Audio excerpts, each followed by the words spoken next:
proactive ICT service provider, Nogos service. За өнөөдрийнхөө сэдвээр та бүхэн би Microsoft-ийн 365-365-ийн out of office гэсэн функцийн талаар вебинарыг болно. За өнөөдрийн вебинар нь маш энгийн вебинар болно. Ерөөсөн ямар ч тийм IT-ийн бүс мэдлэг бол шаардахгүй. За энгийн end user буюу хэрэглэгч болгон эдгээр функцүүдийг мэдж байхад бол маш тустай функц байгаа. За магадгүй зарим харилцагчид маань бол аль хэдийн танил болцсон тийм. Гэхдээ бас хэрэгэлтгүй байж магадгүй. За тэгээ одоо үйлчлэл маань ирж байгаа тийм 100-ны цаг эхэлж байгаа. Ялангуяа монголчууд бол 7 дугаар сард бол яг бусад үйлчлэл саруудаас илүүгээр хамгийн их аюултай зугаалгаар явдаг тийм. Компьютер явдаг. За улсын баяр наадам тийм. Төрөл бүрийн шалтгаанаас болоод мэйлдээ хариу өгөх боломжгүй, чатанд хариу өгөх боломжгүй тохиолдол маш их байдаг. Тийм учраас өнөөдрийн сэдвийг ингээд яг улсын баяр наадмынхаа өмнө сонгож авсан байгаа гэсэн. За өнөөдрийн сургалтын маань дараах агуулгын хүрээнд бол явна гэсэн. За эхнийх нь бол Microsoft 365 тийм out of office гэсэн функц маань яг юу гэсэн үг юм бэ? Яг ямар зорилттой вэ тийм. За тэгээ хоёрт маань энэ функцийг ашиглаад яг ямар бид дүр давуур ашиг тус гарах вэ? За тэгээ гуравт нь бол history орж ирнэ. Яг яагаад анх хизээ үссэн тийм ямар зорилтоор ашиглаж байсан юм бэ? За тэгээд кейсүүд орж ирнэ. За мөн ашиглахдаа эдгээр функцийг бол яг хүссэн байдлаар ашигладаг ч гэсэн тодорхой хэмжээ бид нарт дүрм журмыг мөрдөх шаардлагатай. За тэдгээрийн товчхон танилцуулгууд. За тэгээд та бүхэнд out of функцүүдийг яг хэрхэн ашиглах вэ? За тэгээд ямар хөө байдлаар out of message бичих вэ гэсэн демо байдлаар. За тэгээд төгсгөл мэдээж та бүхэн сэдв болон за сэдвийн бус хүрээнд буюу Microsoft 365 толгойтой бүхэл асуултуудын надаас та бүхэн чөлөөтэй асууж болно гэсэн. За Microsoft-ийн 365-ийн тийм out of office гэж функц маань юу гэсэн үг вэ? За төвчлөөр OOF гэж ярьж байгаа тийм. За хуучин бол Trello гэж дууддаг байсан. За одоо бол арай өөрчлөөд OOF гэдэг байдлаар төвчилдөг болсон гэсэн. За манай бол автоматар бидний буюу таны бичиж үлдээсэн response-ыг харилцагч руу илгээдэг функц байгаа гэсэн. За тэгэхээр яг нөгөө түрүүний өмнө хэлжсэн тийм баяр наадам, томилолт, за магадгүй ээлж амралт, чөлөө, төрөл бүрийн асуудал байж болно. За эдгээр нөхцлүүдэд бид энэ функцийг ашиглана гэсэн. За ингэснээр та бүхэн яг өөрсдөө ажил дээр байхгүй ч юм уу тийм. За интернет холбогдох боломжгүй хүн. За харилцагч байгууллага хамтран ажиллагчтай хариу боломжгүй байсан ч гэсэн шууд автоматар хариу өгч боломжтой гэсэн. За тэгээд энэ маань Microsoft-ийн яг л нөгөө өмнөх вебинар төртөд дурч байсан шиг Teams Softloop тийм. За бусад Exchange гэх бусад яг платформуудад бүгд нэр холбогдож ажилладгаараа давуу талтай болчихж байгаа. За out of office-ийн яг түүхний үйл за бүр хуучнаас 1980 оноос эхэлтэй. За 1980 онд бол Microsoft бол энэ үйлчлэгийг бол дотооддоо ашигладаг гэсэн. За дотооддоо ашиглахдаа бол ер нь бол дотоод нийт ажилтнуудаа мэдээлэл яаралтай хүрэх үүднээс бол яг энэ функцийг ашигладаг байсан. Дотооддоо зарлал ч юм уу тийм. За эсвэл олон нийтийг хамарсан мэдээлэл mass message илгээхэд бол эдгээр функцүүдийг ашигладаг байсан. За ингээд 1980 онд манай бол Microsoft дотооддоо out of office гэдэг функцийг ашиглаад mass message илгээх, мэйл нийт ажилтнуудаа мэдээлэл хүргэх байдлаар ашиглаж байгаа. За тэгээ Microsoft-ийн маань үйл ажиллагаа өргөжөөд ирэхээр бол энэ ашиглаа маань илүү гадагшаа буюу custom mode чиглэсэн байдлаар хөгжөөд ирсэн гэсэн. За одоо бол орчин үед өнөөдөр байдлаар бол Microsoft-ийн бүхэл үйлчлэгээний үйл ажиллагаа out of office зэг ашиглах боломжтой болчихж байгаа. За тэгээ энэ маань бол мэдээж Teams, Outlook, за тэгээ Exchange, за гар утас байна уу тэгээ таблет байна уу ямар ч төхөөрөмжтэй байсан асуудал бүгдэн дээр холбогдож ажиллана гэсэн. За out of office хэрхэн ажилтдаг вэ гэвэл ерөөсөө дараах зарчмаар ажилтдаг гэсэн. Ерөөсөө бид гурван хэсэг байгаа гэсэн. За эхнийх нь бол бид нар out of office гэсэн функцээ бид нар enable-ийн. За хоёрт нь бид нарт өөрсдөө шаардлагатай хугацаа бол өдрийг утгыг оруулна. За тэгээ гурав маань энэ үйлчлэгээ идэвхжүүлж байгаа гэсэн. За нөгөө хэрэглэх өдрүүд маань тийм шаардлагууд маань. За vacation буюу тийм зугаалаар явж болно. За эсвэл хувийн жишээлөө байж болно. За магадгүй гадагшаа аяллаар эсвэл томилтоор явж болно тийм. За мэдээж sick буюу тийм нөгөө гэр бүл мэдээ шалтгаан байж болно. За гадаадын хурал зөвлөгөө. За holiday буюу public тийм олон нийтийн баяр амралтууд. За тэгээ мэдээж имлэг гээл за бусад өөр ямар шалтгаанууд байдаг те ямар ч шалтгаан байсан та бүхэн энэ функцийг ашиглаж болно гэсэн үг. Мөндөг reply буюу out of office-ыг ашиглахдаа гэхдээ бид нар тодорхой хэмжээний бас этиктэй дүрм журмыг барьцах шаардлагатай. За нэгт бол хэтэрхий ил тод байх бол шаардлага байхгүй бид нарт. За тодорхой хэмжээний мэдээллүүдийг мэдээж бид нар хөгжөлтэй. За гэхдээ хитрхээ новшаат ч юм уу за эсвэл бүх мэдээлэл дэлгэрэнгүй оруулах шаардлага байна. За магадгүй би наадмын үеэр те мэдээж амжилттай байгаа энэ бол улсын нийт улс даяар хэмждэг баяр.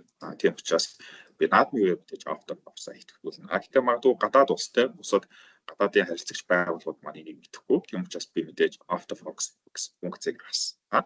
Гэхдээ энэ дээр утгаа оруулалтаа би зүгээр магадгүй би чөлөөтэй байгаа. За эсвэл ингээд манай эцний баяр болж байгаа тул эдгээр өдрүүд би хариу боломжгүй гэсэн байдлаар л хариу.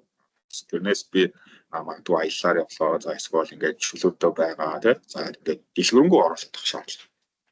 За мөн компани мэдээллүүдийг оруулах шаардлага байна. Магадгүй компани дотоод зохицуулалтаар бид нар тухайн өдөр ажиллахгүй ч юм уу тий. Засаг чөлөөтэй байж болно. Олон нийтийн хамс үйл ажиллагаа байж болно.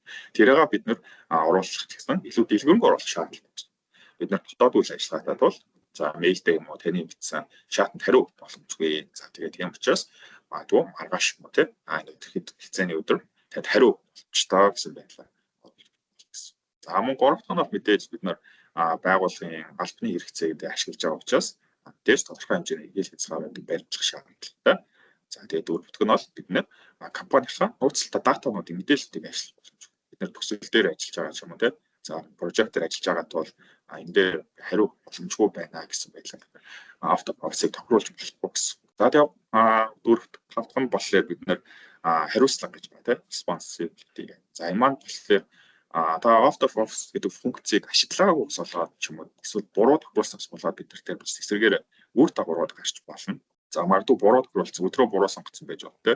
За нэг маш чухал customer харилцагч тань руу мэйл явууллаа. Та out of box гэдэг функцээ буруу тохируулсан бол нөгөө харилцагч нь мэйл бичихгүй гэсэн. За эсвэл та нөгөө мэдээлэл дээр магадгүй өөрийгөө орлон ажиллаж байгаа хүний мэдээлэл бас оруулаагүй байж болно те. Мэдээж би амарсан ч гэсэн ажил цаашаа үргэлж явах хэрэгтэй. За тэгээд таны миний ордод хэдийгээр орлон ажиллагч за эсвэл хамтран ажиллагч таны ажлыг бас нэг хэсэг орлоод явж байгаа шаардлагатай. Тийм учраас тухайн орлон ажиллаж байгаа хүний контрактыг ч мэдээллийг оруулах бас болоод энэ дээр бас асуудлууд үүсдэг. Тийм учраас эдгээр асуудал эрсдлийг бас тооцно гэсэн. За тэгээд out of box маань бол одоо 365-ын нэг функц гэдэг та бүхэн мэдж байгаа. За тэгээд 2025 онд бол илүү сайжраад ороод ирчихсэн байгаа. За нэгт бол өдрийг сонгох илүү боломжтой уян хатан болоод ирсэн. Өмнө нь бол бид нэр илүү зөвхөн хасаагаад out of box функцээ хасаагаад за тийм маань тэгээд яг байнга ажиллаж идэг байсан бол одоо бид нар яг эртнээс төлөвлөө те амралтаа зохицуулаад ч юм уу эртнээс урьдчилаад асаачих боломжтой болсон. За тэгээд заримдаа ялангуяа латин хэлний өсгийн тэмдэгтүүд их ч юм уу те за эсвэл бусад хэлийг дэмждэггүй байсан бол одоо бол чөлөөтэй их орны хэллүүдийг бол өсгийн тэмдэгтүүдийг бол дэмждэг болсон.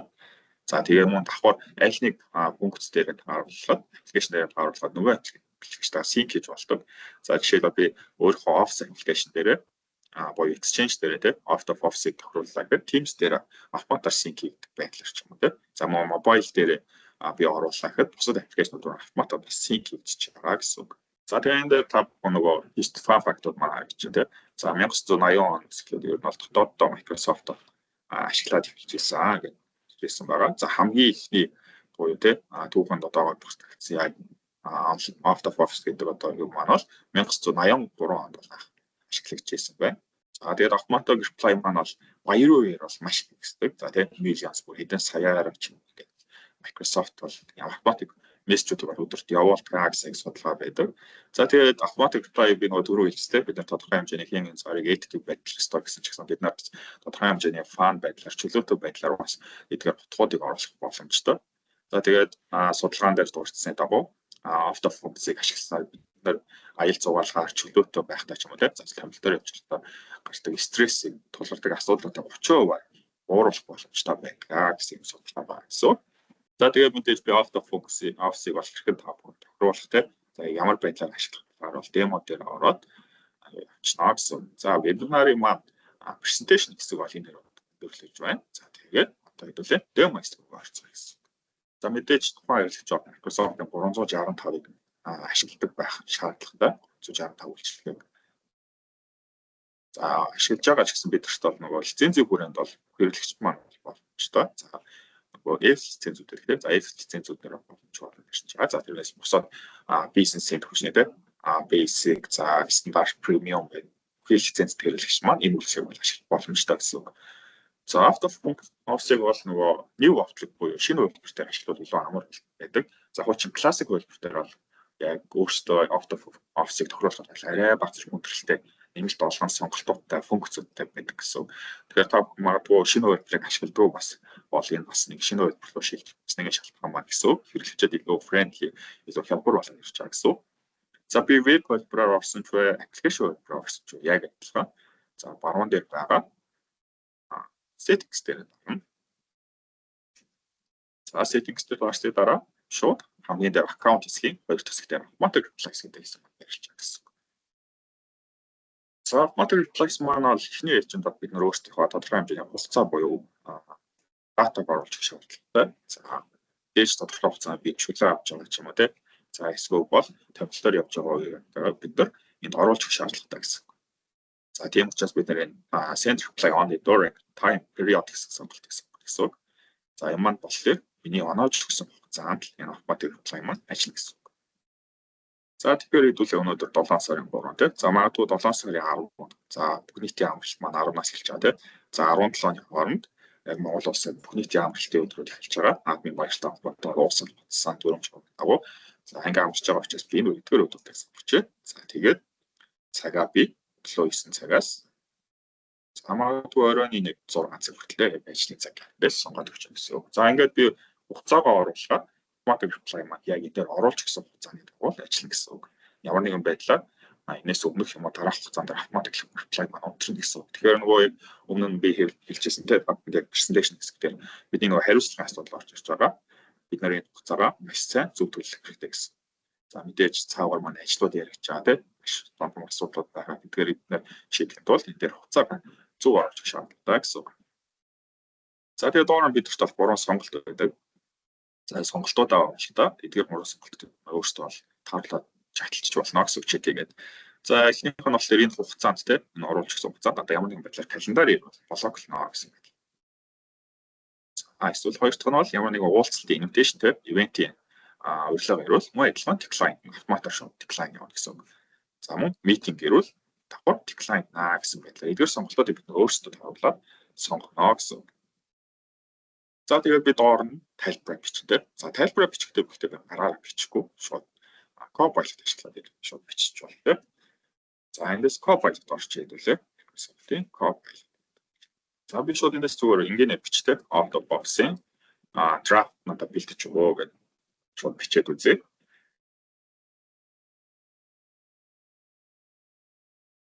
За ингээд шууд одоо Copilot маань шууд out of box-ийн draft бэлтгээд өгчтэй. За сайн байна уу? Мессежчсэн баярлалаа. За би одоогоор бол ингээд офисоос гадуур байгаа. За мэйлдээ хариулах боломжгүй. За тэгээд голын утгад нь бид нар өөрсдөө хизээ ажилдаа буцаж ирэх юм уу те мэйлээ шалгах гэдгийг оруулаад.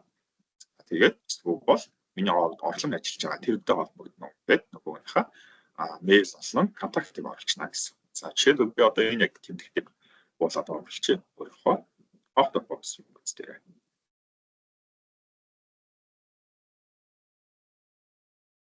За би утгаа оруулж байна. За би магадгүй энэ дээр ирэх өдрөө спонс харъя. 17 оны 2025. За тийм би дээр хугацаанд дээр харж байна. За 18 тийм багшлаараа 17 хүртэл дуусгаж байгаа. Тэгээс 18.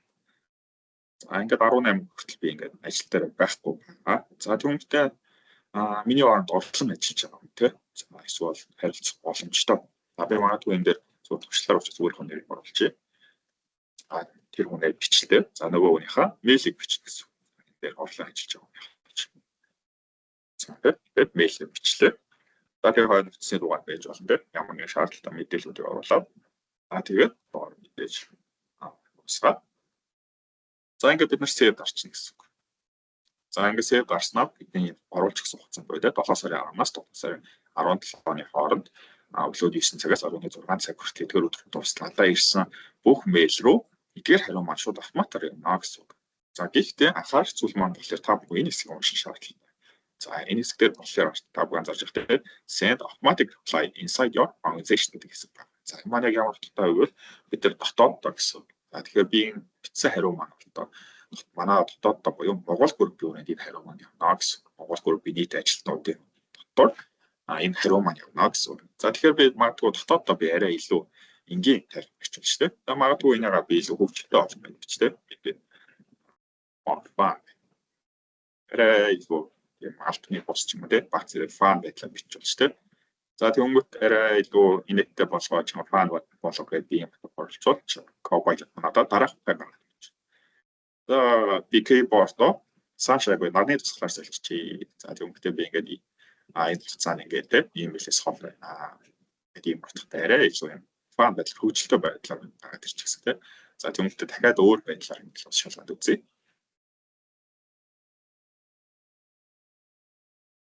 За би офсоос бас гадуур байна те. Юу ч хийхгүй сууж байна. За надад ирсэн мэйлүүд бол ignored and split байдлаар ингэ оршиж байна. Энэ өдөр ирнэ те. За энэ өдөр ирэх гоё наа би гоё стороныг дагуулж ирэх болтоо байдлаар ч төрөл бүрээр юм оруулж. За эсвэл би өөрөө одоо юу оруулж, дэмиг оруулж те. Баггүй би за би чинь лотор гэдэг юм хамгийн дуртай лорд автор мингсээ бүгшний эзэн гэх юм байдаг. За тийм учраас би бүгшний эзний дэмиг илүү оруулах гэдэг ачи. За тэгвэл би ингээд аялал гэсэн байна. Продакт Shire-аас гараад ирсэн байна те. За би зөвхөндөө snack-уудаа хийсэн байна. Ингээд митингүүд дээр бол би боломжгүй ирэх болно те. За ирэхдээ би ингээд Kotlin-ийн шийдийг дагуулж ирэх болно. За өөр ямар утга байдаг те. Ийм хөө байдлаар бид нар өссөн утгатай ингээд Copilot-аар бичүүлж болно гэсэн үг. Энэ утгыг би шинэ өөр дээр оруулж те. За тэгэхээр би дотооддоо магадгүй манай их санаа ойлгох те. Ийм утга оруулчихсан байна. Гэхдээ гадны хэрэглэгч байгууллагууд мань арай ойлгохгүй гэж магадгүй. За тэгвэл бид нарт дахиад нэг боломж байгаа юм гэхлээр outside your organization dot-ийн сонголт гэсэн. За энэ сонголт маань болохоор гадны хэрэглэгч байгууллага. Тэгэхээр бид гадны хэрэглэгч байгууллагууд дээр чинь нөгөө алтны ч юм уу те. Илүү утга зүгээ агуулсан мессеж оруулж болно гэсэн. За би магадгүй энэ дээр дахиад доороос бол мэдээж чат Copilot маань дахиад өөр саналуудыг бол хандаж өгч байна. Тэгээ би эндээс make it more product зураг хийжтэй. Гэтэл нэг болоо.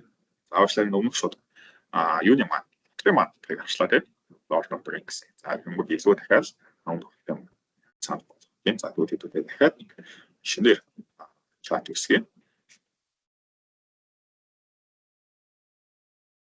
Тэгээд гадны хэрэглэгч байгууллагууд арай өөр хариу өгөх онцос гарсан байна. Хариу боломжгүй. Миний альтернатив компани буюу өөр үнэтэй. За эсвэл бол имэйл утасны дугаар.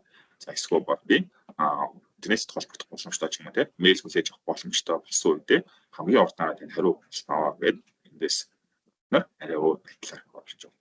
За эсвэл бол бид нэр offsite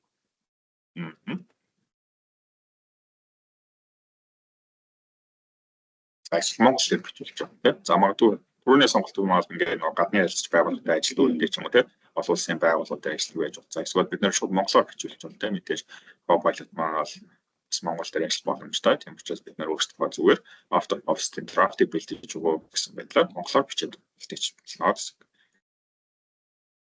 За энэ утгыг би copy хийж аваад. За dot-ийн хэсэгт оруулж байна тийм. За мэдээж хугацаагаа бас давхар оруулна.